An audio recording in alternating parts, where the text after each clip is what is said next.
The allegations Meghan has made are simply not true. Her account does not reflect what actually happened, and it has led the public to a deeply misleading impression. That version of events has no basis in. The decision did not arrive with shouting. It arrived quietly, behind palace doors, carrying consequences Meghan never expected to face. By the time the message reached her, Prince William had already moved. Access was frozen. Royal cooperation was terminated. Every remaining institutional pathway connected to her proposed foundation had been sealed. And as Meghan stared at the confirmation in disbelief, one brutal truth became impossible to ignore. This was not another warning. This was the end. Before we go deeper into what this really means for the royal family, make sure to subscribe so you don't miss a single update. Meghan read the message again, slower this time, while Harry remained close enough to watch the disbelief spread across her face. William had formally authorized a sweeping directive, cutting off every remaining royal connection available to the proposed foundation.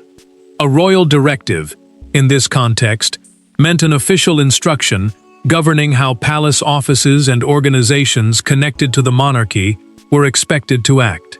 The order blocked palace endorsement, restricted access to royal-linked contacts, prevented cooperation through household offices, and closed the possibility of using crown-associated venues. This mattered because the foundation had been designed to stand independently while still preserving limited bridges to the charitable world Meghan once knew from inside royal life. Harry tried to keep his voice steady as Meghan reached one paragraph that changed everything. She placed the message down, looked directly at him, and asked why his brother had shut every channel without offering them one final conversation. William had spent weeks resisting requests from representatives on both sides, convinced that allowing palace networks or ceremonial authority to attach themselves to an outside organization would create confusion over who genuinely represented the monarchy. To the prince, the boundary protected the institution. To Meghan, it felt like something far more personal. Meghan noticed Harry did not immediately defend his brother. That silence hit harder than any explanation. He understood William well enough to recognize finality when he saw it, and she understood what his hesitation meant. The future king had not simply rejected one proposal. He had constructed the decision so there would be nowhere else to take it. Then Meghan reached the clause that carried the deepest sting. Royal staff were instructed not to reopen discussions through intermediaries. Courtiers, charitable trustees, and separate household contacts could not quietly create another path around William's decision. Even approaching Charles would not automatically restart negotiations. A trustee is simply someone legally responsible for overseeing an organization's interests, and closing that route meant the foundation could not rely on sympathetic figures working behind the scenes. Meghan asked the question Harry had been avoiding. Had King Charles approved this? Harry could not answer. That uncertainty changed the room. If Charles knew, then William's action carried silent protection from the monarch. If he did not, the prince had moved with extraordinary confidence on his own. Meghan wanted the entire history immediately. Every exchange, every warning, every private conversation that had brought them here. And before the evening ended, one earlier encounter began rising above all the others. To understand why William was willing to close every door, the story first has to return to the people standing on opposite sides of it, and what each believed they were protecting. This was never simply a fight over a foundation. For Meghan, the project represented independence, legitimacy, and proof that royal service did not have to end at the palace gates. For William, it represented something far more dangerous, the possibility that royal authority could be borrowed without royal control.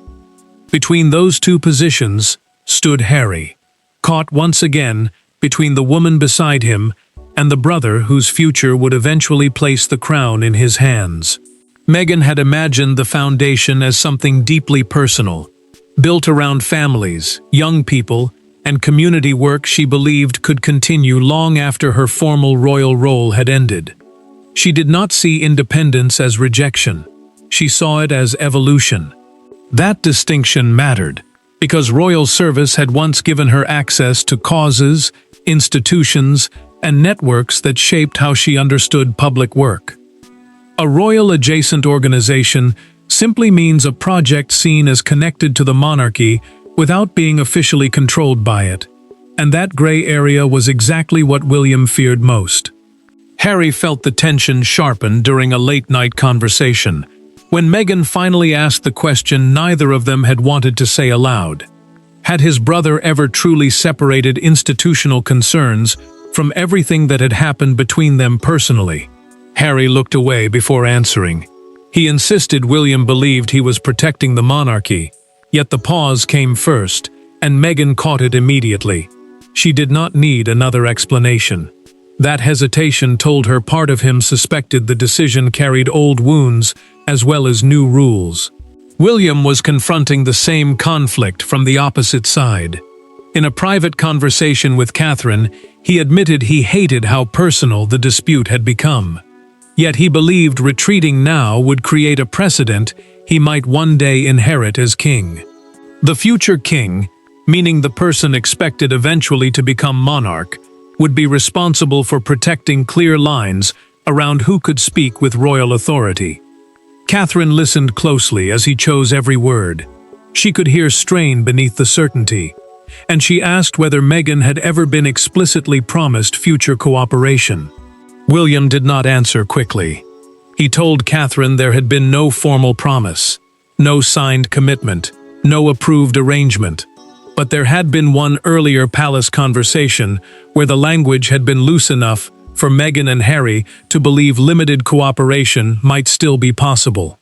Catherine immediately understood why that mattered. If one side remembered an opening while the other remembered a warning, then the foundation dispute had been built on two completely different versions of the same moment. Charles now stood silently at the center of that divide. The king had not stepped forward publicly, but both William and Harry knew his private position could change everything. If he challenged the order, Meghan still had a route back toward royal cooperation. If he remained silent, the prince's decision would become almost impossible to undo. And the deeper they looked, the clearer it became that Charles was not the only unresolved part of the story. One earlier encounter had changed William's entire view of the foundation. And once the palace reconstructed what had happened inside that room, the argument stopped being about interpretation. One specific moment had already pushed William past his point of return. Months before the final order, there had been one meeting that seemed almost insignificant at the time. No cameras captured it. No announcement followed. Yet inside a private Windsor sitting room, a conversation about charitable cooperation changed the entire direction of the conflict. Meghan believed she had heard an opening. William believed he had delivered a boundary. Harry left, thinking there was still room to negotiate. And when those three interpretations collided later, trust between them finally began to collapse. Meghan entered that discussion believing limited cooperation was still possible. She wanted her future charitable initiative to work occasionally with royal-backed programs without becoming an official royal foundation. A royal-backed program simply means a charitable project, supported or connected to members of the monarchy, while an official royal foundation operates under recognized palace authority. That distinction mattered because Meghan wanted independence without completely losing access to the relationships and causes she had helped build during her years inside royal life. William listened, but his concern was sharper. He was willing to discuss narrow cooperation, yet he insisted that palace symbols, staff contacts, and royal endorsement remain separate unless every arrangement received formal approval. Meghan then asked the question that changed everything. Could her future foundation publicly describe itself as continuing elements of her previous royal charitable mission? The prince answered immediately. No organization outside the working royal family could imply institutional continuity without authorization. The phrase sounded technical, but its meaning was simple. Leaving official royal duties meant leaving official royal authority behind as well. Meghan felt the words land as something far more personal. She pushed back, asking why stepping away from palace life should erase the value of work she believed she had already helped create. Harry tried to soften the exchange, arguing that flexibility could send a message of reconciliation rather than weakness. William's expression hardened. He placed his untouched coffee aside and told his brother that this was not about punishment. The boundary would not move. Harry left the meeting believing another conversation might eventually reopen the issue. Meghan carried away the belief that some charitable cooperation remained possible if the language was handled carefully. William remembered something entirely different, a warning he thought had been unmistakable. That gap mattered, because all three walked away convinced they understood what had just been agreed. Weeks later, William received a confidential palace briefing, referencing preliminary foundation discussions that mentioned possible cooperation with royal-linked initiatives. A palace briefing is simply an internal summary prepared for senior royal figures, so they can understand risks, decisions, and recommended actions. No formal agreement had been made, but the future king saw the wording as proof that the ambiguity he feared had already begun spreading. The recommendation that followed was severe. William's office was urged to replace informal conversations with a written prohibition, so nobody could later argue that the limits had been unclear. He accepted. Then Meghan discovered where that recommendation had originated. She no longer wanted another intermediary, another explanation, or another carefully worded message. She wanted William himself. The misunderstanding had become policy, the policy had become a wall, and now Meghan wanted to hear from William himself why he had decided there could be no doorway left open. When they finally faced each other, neither needed an introduction to the argument. Meghan came prepared to challenge a decision she believed had been designed to isolate her. William came prepared to defend a boundary he believed should have existed years earlier. Harry sat close enough to intervene, yet almost immediately understood that neither side wanted mediation. They wanted recognition. And within minutes, an institutional dispute became painfully personal. Meghan entered the private meeting, determined to remove every excuse for misunderstanding. Only a small number of people had been involved, and William's advisor withdrew before the real conversation began. That mattered because nobody could later blame a courtier, an aide, or a badly delivered message for what was said next. Meghan asked for 3 concessions: limited access to selected charitable partnerships, permission to speak independently with certain royal-linked organizations, and wording that would allow cooperation to be reconsidered in the future. A royal-linked organization simply means a charity or institution associated with members of the monarchy without being controlled directly by the palace. For her, those connections represented years of work she did not believe should simply disappear. William refused every request. Meghan stared at him before asking the question that had been building since the order arrived. Was he protecting the monarchy, or was he punishing her? The prince did not answer immediately. Then he said the institution could not survive if personal relationships were allowed to override boundaries that everyone else was expected to respect. His words were controlled, but the meaning was brutal.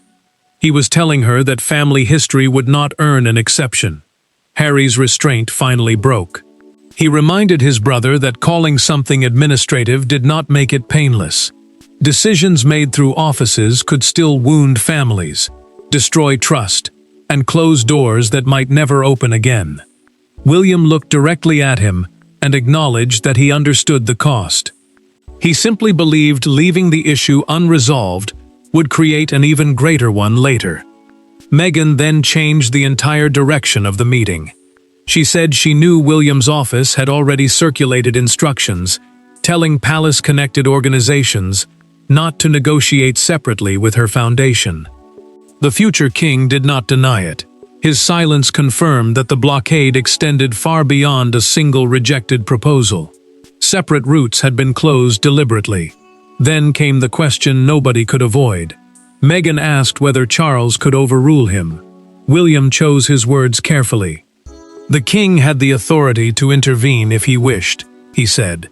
But the monarch had already seen the directive. A monarch is the sovereign who sits at the head of the royal institution, and Charles's refusal to stop the order suddenly mattered more than any sentence William had spoken. Meghan understood immediately. After a long pause, William closed the folder between them and said there would be no revised version. She pushed her chair back and told him he had made reconciliation almost impossible. Harry said nothing as she prepared to leave. But the confrontation had exposed only half the truth. William's power did not rest on family rank alone. Several senior figures had already concluded that his decision protected the crown. The confrontation exposed the anger, but the real power behind William's decision was waiting outside that room, in the machinery of the monarchy itself. Meghan could challenge William's judgment. She could challenge his motives. But overturning the decision required something far more difficult: breaking the chain of authority now supporting him. Behind the family argument stood senior household officials, legal advisors, charitable administrators, and one silent monarch whose refusal to intervene carried enormous weight. Yet William was not celebrating. Alone after the meeting, the future king confronted the cost of winning a battle against his own brother. William understood exactly why the directive could hold. It did not control Meghan's independent work, nor could it prevent her from creating a foundation beyond palace life. Instead, it governed the people, resources, venues, and relationships that existed inside the royal structure. A royal household is the network of offices and staff that supports members of the monarchy in their official duties, and those channels could be closed without touching Meghan's freedom outside them. That distinction mattered, because the palace wanted a clear line between independent public work and activity carrying the weight of royal authority. Catherine found William quieter than usual after the confrontation. Once they were alone, his composure finally loosened. He admitted he had expected Meghan to be furious, but it was Harry's expression that remained with him after the room emptied. The prince had seen anger from his brother before. This time, he had seen something closer to betrayal. Catherine asked the question nobody else had dared to push. Had every route really needed to be closed? William answered that leaving one unofficial path would only move the entire argument there. A sympathetic charity, one private contact, one palace intermediary, it would become the next battleground within months. He believed ending the uncertainty now was harsher in the moment, but safer for the future crown.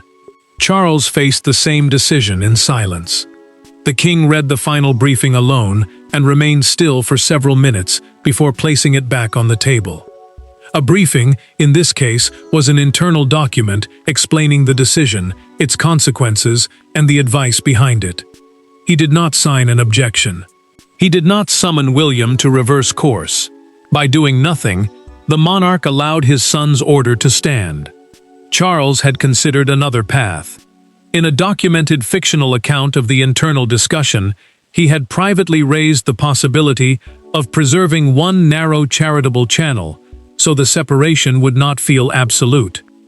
Advisors warned him that creating an exception immediately after the directive was issued would weaken the policy and invite endless arguments over where the boundary actually began. Harry learned about that hesitation later, and it hurt rather than comforted him. His father had known before the confrontation. The king had understood what was coming, and still allowed him to enter that room without warning. For Harry, that silence felt like a choice. William had secured the institution. Charles had refused to interfere. Harry now understood the scale of what had happened. But Meghan was about to do something none of them expected. William had secured the boundary. What he could not control was what happened after Meghan realized the palace had no intention of reopening it. The first real consequence did not unfold inside a palace. It unfolded in silence between Meghan and Harry, after the calls stopped producing answers. Contacts who had once spoken warmly became careful. Proposed introductions disappeared. One planned conversation with a royal-linked charity was quietly withdrawn. Meghan had expected resistance, but not total closure. And when she finally realized William's directive was already working exactly as intended, shock gave way to something harder: resolve. Meghan watched the pattern become impossible to ignore. Within days, charitable offices connected to the royal structure began redirecting every approach involving her proposed foundation away from palace channels. A royal associated charitable office simply means an organization or administrative team connected to official royal work, even if it operates separately from the palace itself. That mattered, because Meghan was still free to build the foundation independently. But the institutional bridge she had hoped to preserve was disappearing piece by piece. The prestige, introductions, and trusted networks attached to royal service were no longer available.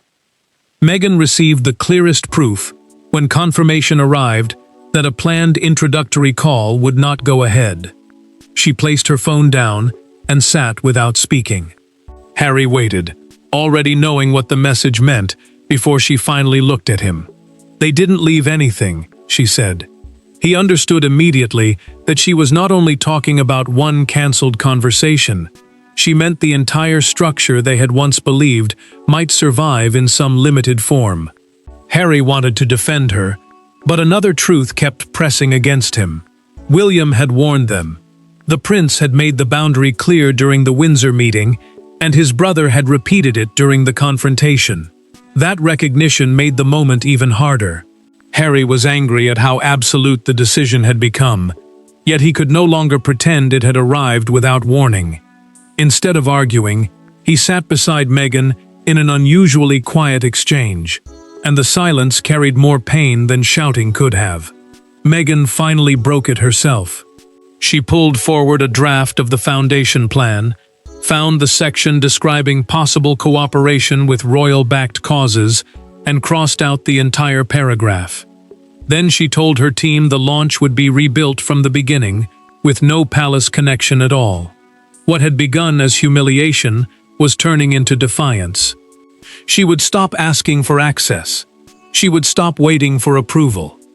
Charles, meanwhile, quietly asked William whether the order might someday be softened. The king was not asking for an immediate reversal. He wanted to know whether time could reopen even one narrow route. William answered that family relationships might heal, but institutional ambiguity could not return. That sentence changed everything. For the first time, Meghan was no longer trying to get back inside. Harry now had to confront what permanent separation truly meant, not for the foundation, but for the family itself. And that reckoning could only happen with one person.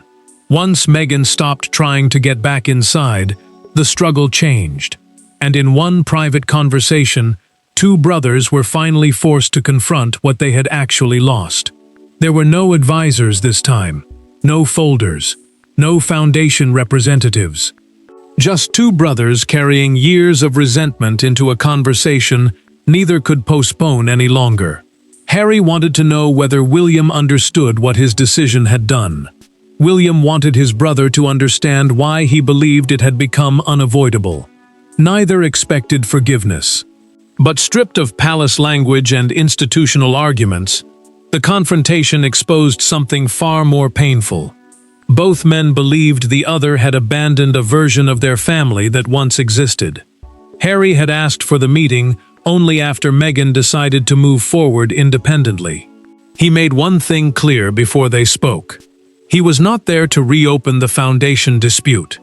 William agreed to see him because the institutional question was already settled, and for the first time, there was no negotiation hanging over every sentence.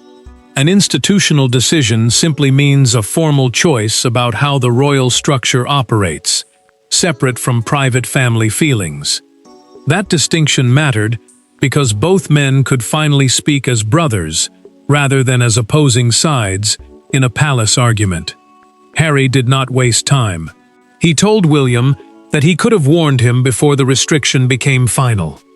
The prince admitted he had deliberately avoided another family debate because every previous discussion had ended in the same place: frustration, different interpretations, and no agreement. Harry heard the logic, but it did not ease the hurt. He told his brother that understanding why something was done did not make the wound smaller.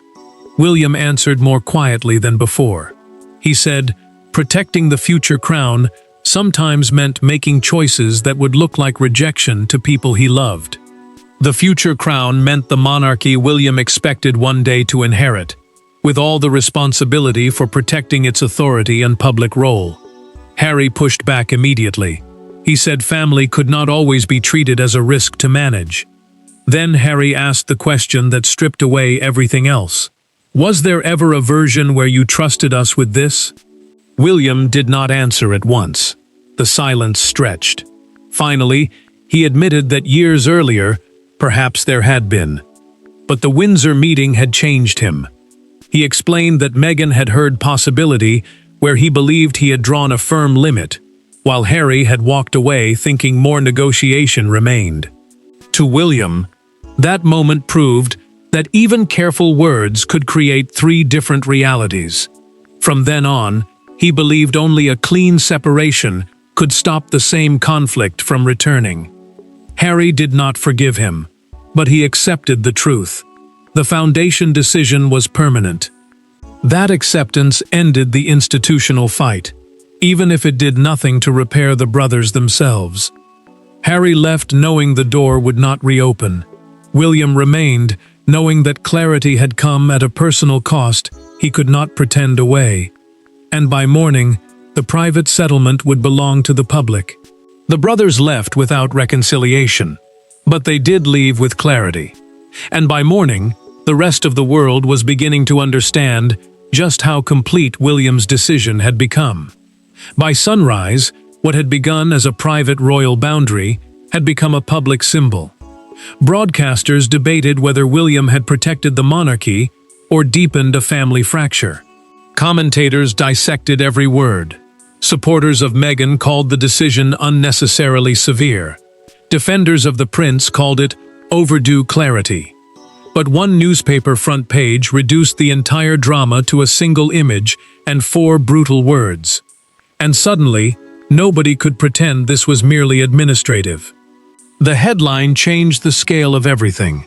A major London newspaper ran separate photographs of William and Meghan beneath the words, "The royal door closes." Morning television programs repeated the front page again and again, turning a private institutional dispute into a public judgment on the future of the monarchy.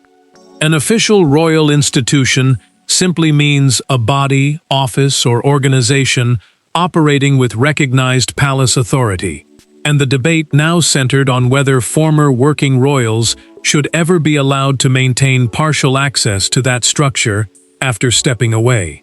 For William, the line had been drawn. For the public, the argument had only just begun. Meghan watched part of the coverage before switching the television off. She refused to answer anger with anger.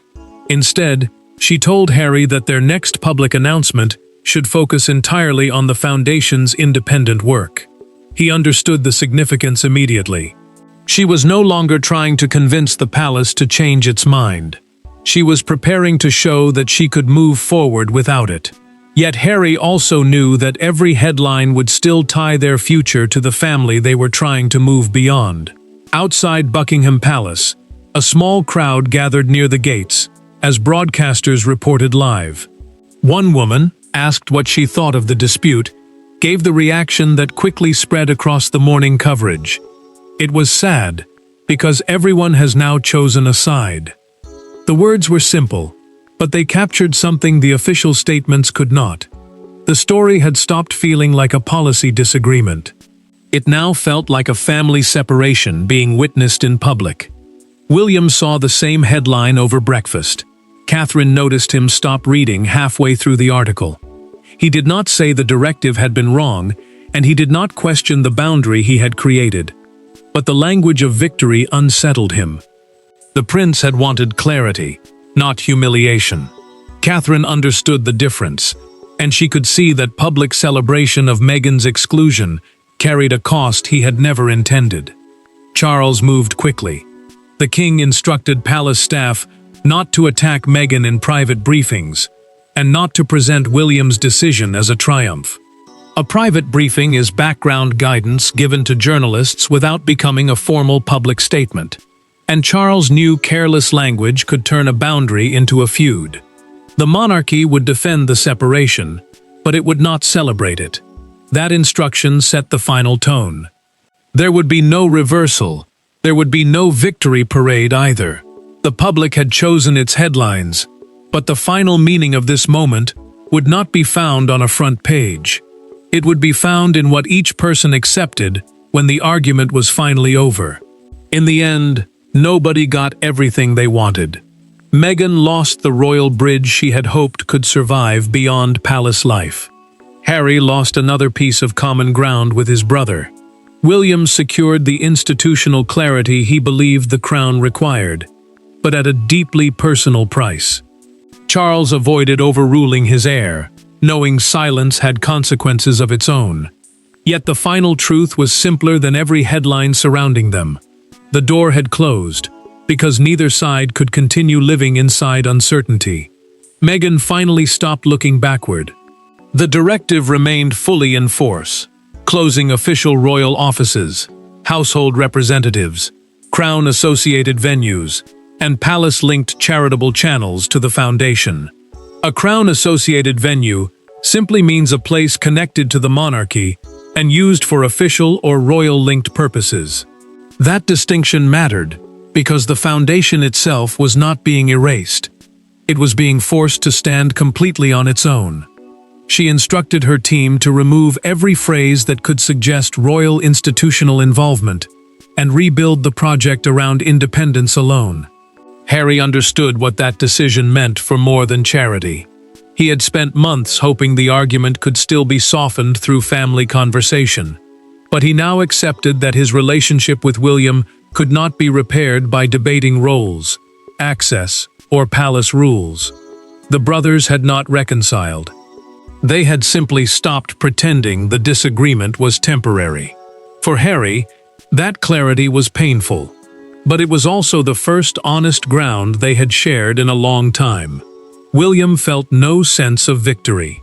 Catherine later found him rereading notes from his private conversation with Harry, and the silence around him said enough. The prince had established the boundary he wanted, yet institutional certainty had not erased personal grief.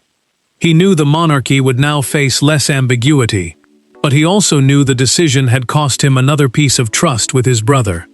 Catherine did not challenge him. She understood that sometimes success inside the institution could still feel like loss inside the family. Charles made his final position equally clear. The king refused to reverse his son's decision, but he also refused to let Meghan be treated as an enemy. His final instruction was restraint. The separation would remain administrative, not vindictive. An administrative separation simply means official structures are kept apart, without turning that distance into a personal campaign. He wanted the monarchy protected without allowing bitterness to become policy. Meghan approved the revised independent foundation plan and closed the old palace-related correspondence for good. Elsewhere, William signed off on the final implementation note. Neither moment was dramatic. That was exactly why both felt permanent. The illusion was over. Meghan would no longer wait for royal validation that was never coming. William would no longer leave open channels that could blur the structure he expected one day to inherit. Harry would carry the pain of that separation, while Charles accepted that refusing to intervene had helped define it. There was no winner. And that was the real weight of William closing every last door. Meghan was no longer standing outside waiting for one to reopen. She had finally turned away from the palace, while the future king locked the boundary behind her, and for both of them, the decision was complete. Thanks for watching. Please don't forget to like and subscribe, and we will see you in next one.